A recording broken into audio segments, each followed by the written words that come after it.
तो जय हिंद साथियों, आज देखते हैं सीडीपी के मस्ट इम्पोर्टेंट सवाल को। दोस्त, फर्स्ट क्वेश्चन है हमारा, पियाजे के अनुसार वस्तु अस्तित्व यानी कि ऑब्जेक्ट परमानेंस किस अवस्था में विकसित होता है। ऑप्शन नंबर ए आपके पास है संवेदी गत्यात्मक अवस्था, ऑप्शन नंबर बी आपके पास है पूर्व संक्रियात्मक अवस्था, और ऑप्शन नंबर सी आपके पास है मूर्त संक्रियात्मक अवस्था, और ऑप्शन नंबर डी आपके पास है संक्रियात्मक अवस्था। बात कर लेते हैं दोस्त कि ये वस्तु अस्तित्व यानी कि ऑब्जेक्ट परमानेंस होता क्या है। तो देखिए दोस्त, जैसे कि एक पेन है और वस्तु अस्तित्व यही होता है कि ये पेन है और ये पेन छुपाने के बाद भी जो बच्चा होगा, कोई छोटा सा बच्चा होगा, उसको पेन छुपाने के बाद भी वो बच्चा अगर बोलेगा कि हाँ ये पेन यहीं छुपाए हैं, मतलब वस्तु ना होने के बाद भी वस्तु का समझ जिसमें रहता है वो वस्तु अस्तित्व कहा जाता है। और पियाजे के अनुसार वस्तु अस्तित्व किस अवस्था में विकसित होता है, एक क्वेश्चन पूछा है। तो इसका आंसर हो जाएगा ऑप्शन नंबर बी यानी कि पूर्व संक्रियात्मक अवस्था। पूर्व संक्रियात्मक अवस्था के जो भी बच्चा रहता है उसमें वस्तु अस्तित्व होता है। गत्यात्मक अवस्था में 0 से 2 वर्ष होता है, और पूर्व संक्रियात्मक अवस्था में से 4 वर्ष होता है, और मूर्त संक्रियात्मक अवस्था में 4 से 6 वर्ष होता है, और औपचारिक संक्रियात्मक अवस्था में 6 से 12 वर्ष होता है। ठीक है दोस्तों, तो इस सवाल का सही जवाब हो जाएगा ऑप्शन नंबर बी फॉर बुलाती है मगर जाने का नहीं। नेक्स्ट क्वेश्चन देख लेते हैं। नेक्स्ट क्वेश्चन है हमारा, वाइगोत्स्की के अनुसार सीखने में सबसे महत्वपूर्ण अवधारणा कौन सी है। वाइगोत्स्की जो है एक महत्वपूर्ण वैज्ञानिक है, और जो सीटेट की तैयारी करते होंगे वो वाइगोत्स्की के बारे में जरूर जानते होंगे। तो इन्हीं के अनुसार सीखने का जो महत्वपूर्ण अवस्था है वो कौन सी है। तो ऑप्शन नंबर ए है आपके पास पुनर्बलन यानी कि रेनफोर्समेंट, ऑप्शन नंबर बी है आपके पास पूर्व संक्रियात्मक अवस्था, ऑप्शन नंबर सी है आपके पास संक्रियात्मक अवस्था, और ऑप्शन नंबर डी है आपके पास औपचारिक संक्रियात्मक अवस्था। तो दोस्तों, ये सीटेट ने 2021 में जब सीटेट हुआ था तो एक गलत क्वेश्चन पूछ दिया था, और इसका आंसर इसमें से कोई नहीं होगा। इसका आंसर यानी कि वाइगोत्स्की के अनुसार सीखने में सबसे महत्वपूर्ण भूमिका जो होता है वो ZPD होता है। ZPD, zone of proximal development. ठीक है, तो ये ZPD इसका आंसर होगा, जो क्वेश्चन में नहीं दिया है, लेकिन सीटेट ने जो ऑफिशियल आंसर माना था वो बी माना था, लेकिन बी नहीं होगा दोस्तों, इसमें से कोई इसका आंसर नहीं होगा। ठीक है, नेक्स्ट क्वेश्चन देख लेते हैं। थर्ड नंबर क्वेश्चन है, स्कैफोल्डिंग शब्द किस मनोवैज्ञानिक से संबंधित है। स्कैफोल्डिंग जो शब्द है वो किस मनोवैज्ञानिक से संबंधित है। तो फर्स्ट ऑप्शन है आपके पास जीन पियाजे, सेकेंड ऑप्शन है आपके पास लेव वाइगोत्स्की, थर्ड ऑप्शन है आपके पास एडवर्ड थॉर्नडाइक, और फोर्थ ऑप्शन में है आपके पास BF स्किनर। तो इसका सही जवाब जो हो जाएगा दोस्त वो ऑप्शन नंबर बी यानी कि लेव वाइगोत्स्की। और स्कैफोल्डिंग क्या होता है दोस्त? स्कैफोल्डिंग मतलब होता है पाड़ देना या मदद करना,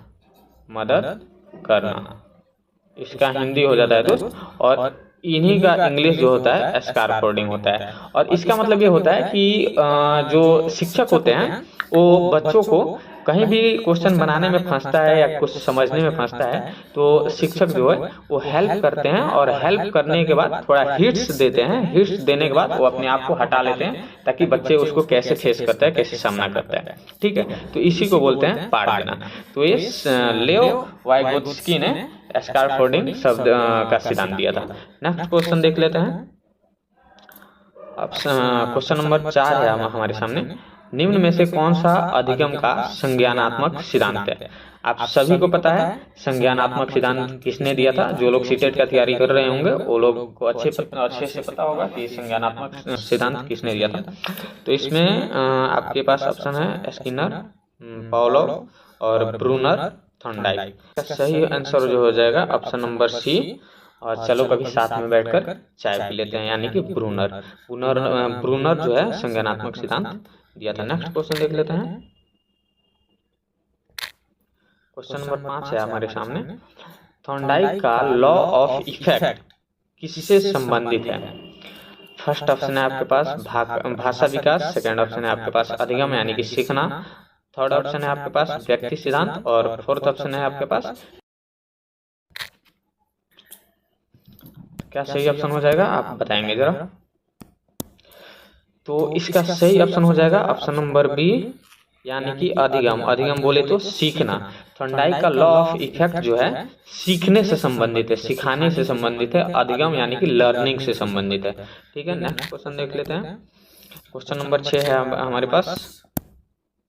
गार्डनर के अनुसार निम्न में से कौन से मल्टी इंटेलिजेंस का प्रकार नहीं है?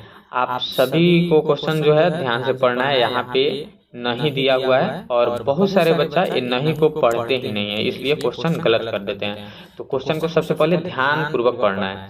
तो इसमें पूछा है गार्डनर के अनुसार निम्न में से कौन सा मल्टीपल इंटेलिजेंस का प्रकार नहीं है? ऑप्शन नंबर ए देख लेते हैं आपके पास भाषाई बुद्धि, ऑप्शन नंबर बी तार्किक गणितीय बुद्धि, ऑप्शन नंबर सी भावनात्मक बुद्धि, ऑप्शन नंबर डी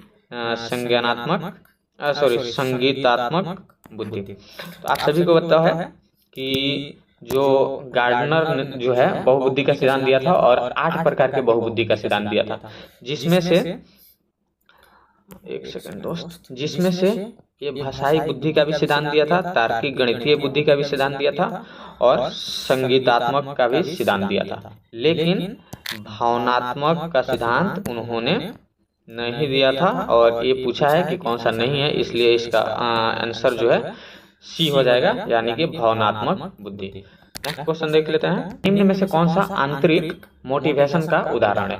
और एक देखिए मोटिवेशन 2 प्रकार के होता है, एक आंतरिक मोटिवेशन और एक बाह्य मोटिवेशन। तो आंतरिक मोटिवेशन का मतलब ये होता है कि जो मतलब आदमी के या बच्चे के अंदर की जो रुचि दिखाता है, किसी चीज में अगर वो अपना रुचि दिखाता है और रुचि के हिसाब से वो काम करता है तो उसे बोलते हैं आंतरिक मोटिवेशन।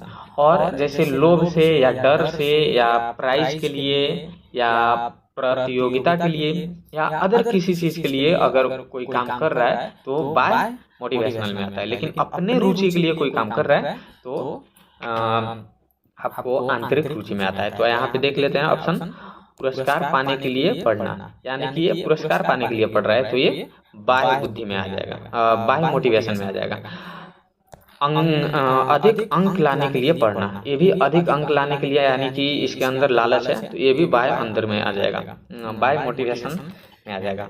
और यहाँ पे दंड के डर से, यानी कि मैं पहले ही बता चुका कि दंड से यानी कि डर से पढ़ना ये भी बाह्य मोटिवेशन में आ जाएगा। लेकिन ऑप्शन नंबर सी है आपके पास सीखने में रुचि के कारण पढ़ना, तो इसका आंसर हो जाएगा ऑप्शन नंबर सी फॉर चलो कहीं बैठकर चाय पीते हैं। सीखने में रुचि के कारण पढ़ना यानी कि बच्चा जो है बच्चे के अंदर रुचि पैदा हो रहा है, पढ़ने में रुचि पैदा हो रहा है, तो जो भी अपने आप की रुचि के लिए कोई काम करता है तो उसे आंतरिक मोटिवेशन कहते हैं। तो इसका आंसर हो जाएगा सीखने में रुचि के कारण पढ़ना, option number C. Next question देख लेते हैं। रीडनेस ऑफ लर्निंग यानी कि सीखने की तत्परता का सिद्धांत किसने दिया था? ऑप्शन नंबर है आपके पास ए स्किनर, ऑप्शन नंबर बी है आपके पास थॉर्नडाइक, ऑप्शन नंबर सी है आपके पास पियाजे, ऑप्शन नंबर डी है आपके पास ब्रूनर। आप बताएंगे जल्दी से। इसका सही जवाब हो जाएगा दोस्त ऑप्शन नंबर बी थॉर्नडाइक, यानी कि ऑप्शन नंबर बी बुलाती है मगर जाने का नहीं, बिल्कुल जाने का नहीं। Next question.